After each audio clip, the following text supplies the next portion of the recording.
Welcome back to Afternoon Live. Whether you're new to the hobby or find yourself bringing home new houseplants all the time, it's best to take every precaution to ensure your plants stay happy and healthy. Here with some great advice, we welcome back the author of How to Plant a Room and Grow a Happy Home, Erin Harding. Thanks for being here today, Hannah. My friend. Oh my goodness. We're having too much fun today. We are. That's good though. It's Friday. We're happy. The sun is out. Yes. Let's celebrate our houseplants and keep them thriving. Let's do that. Okay.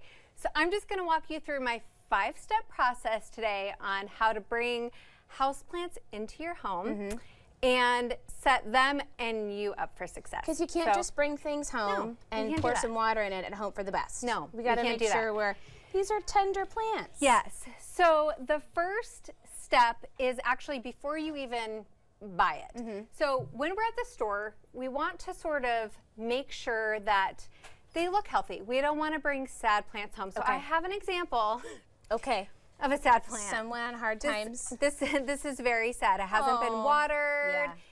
The leaves are curling under. This looks sad. So this I would leave. We don't want to bring a rescue home. And then now we'll hide him, okay? So this one is really lush and beautiful. So this one I would bring home. This one's super compact. It's flowering right now. It has some great things going on. So typically what I'll do is I'll give it a little shake, just make sure the leaves stay on the plant, okay? The next thing I'm going to do is just give the potting mix a little kind of push. Make sure I don't see any like bugs or anything just start to crawl around because I don't want to bring that home either, okay? So we want to leave that at home. But if we see a beautiful plant, it looks healthy, happy, then we'll risk bringing it home. So the next thing we're going to do is something that we've been familiar with the past couple of years, which we weren't before, and that's quarantining. Quarantining for plants. I know, it's so cute. Okay, so what I'm gonna do is I'm gonna keep it away from all of my other house plants because just in case something did ride home on one of my plants, I don't want it getting on all my other plants. So usually I pick a room, kitchen or something that's far away from my living room so that I can put my plants that I've just bought and we'll keep them away for a little bit. During that time, we're gonna keep an eye on it. We're gonna make sure we don't see any bugs, kind of keep an eye for falling leaves, anything that may indicate disease or anything like that. But if we do see something right away, we want to take care of it. So I recommend just sort of like a really mild soapy water, Castile soap or something like that with Q-tips or cotton balls or tissue or whatever. And we're just going to clean it up if we see any little pests, okay? The other thing too, any sort of flies flying around, fungus gnats, anything like that, we're going to take it outside immediately because we don't want those to get into the potting mix of our other plants. So once we know that everything looks good and healthy, we've had it quarantined for a couple weeks, we're just gonna pot it up in a pot. And what's important about this too is getting it in the right pot and the right type of potting mix. Typically when we buy a plant at a store, it's been in a greenhouse or something like that. And so it's been propagated with typically like a potting mix that's really water retaining. And we don't want to do that, especially with succulents. So we're going to I'm going to have you hand me the terracotta pot up here. This little guy here. Yeah.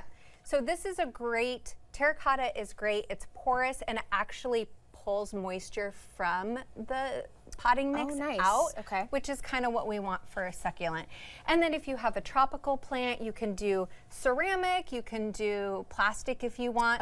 No matter what, we just always want a drainage hole. That's really important. So that's good to know that the type of plant will determine the type of container that you choose too. And then also your aesthetic, right? You can decide if you want certain types of pots for certain decor. I would bedazzle mine. Hey, I love that. That's where I would go with that. Let's do that. That sunshine's really getting to you, isn't it? So exciting. So we're just gonna get a little bit of this potting mix in here and then we're going to kind of just massage the roots, get all that really heavy peat mix off there. The roots look super healthy. They look big and strong. So now we're just gonna pot it up in here. That's such an adorable little succulent there too. Have I left you one yet? I know I've left some plants for the crew. Maybe I'll leave you this one. So this one's super cute. And we'll just kind of get it together here. And then we can prevent any future pests with something like a systemic insect control if you want. And then lastly, we're going to find the perfect spot for it. So usually right by a window, lots of bright light, especially for succulent and tropical plants. We want to get it as close to like a south or a west facing window as possible. And then warm versus cold air and kind of knowing what the right temperature is? Yeah, I would say just keep it away from vents like heat vents or, you know, air conditioning or anything like that. Just that direct air. Okay. But any sort of, most houseplants can deal with, you know, 50 to 75, 80 degrees. Yay. Yeah. What a great start. Well, this is foolproof. This is what I've done every time, and I've had pretty good success with houseplants. It's like bringing home a new pet. The quarantine, you got to make sure everybody's safe and got all their things checked out. Yeah. Thank you for being here today. It was You're great welcome. to see you. Thank you. Happy Friday. Again, Erin's book is How to Plant a Room and Grow a Happy Home. We'll have more about the book and Erin on our website at katu.com. And we'll be right back with more Afternoon Live right after this.